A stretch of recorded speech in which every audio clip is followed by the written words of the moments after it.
नमस्कार मित्रांनो, राजकारणामध्ये आपण बऱ्याच वेळा भाकरी फिरवणे हा शब्द ऐकला असेल. तर भाकरी फिरवणे या शब्दाचा अर्थ काय होतो? तर भाकरी फिरवणे म्हणजे जसे की भाकरी बनवताना तवा गरम होत असतो.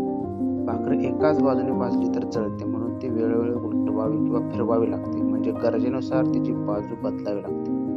राजकारणामध्ये भाकरी फिरवणे याचा अर्थ असा होतो की आपली भूमिका, पक्ष, मत किंवा बाजू वेळोवेळी बदलणे, म्हणजे परिस्थितीनुसार आपली निष्ठा बदलणे.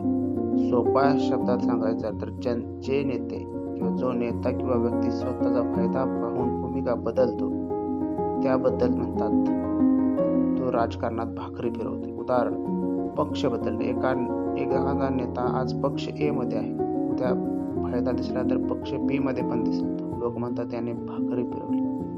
मत बदलणे. आधी एखाद्या धोरणाला विरोध होत असेल, नंतर सत्ता आली तर समर्थन करणे, यालाही भाकरी फिरवणे असे म्हणतात. गठबंधन बदलणे. आधी एका पक्षासोबत येते, सत्ता मिळत नसेल तर दुसऱ्यासोबत, यालाही भाकरी फिरवणे असे म्हणतात.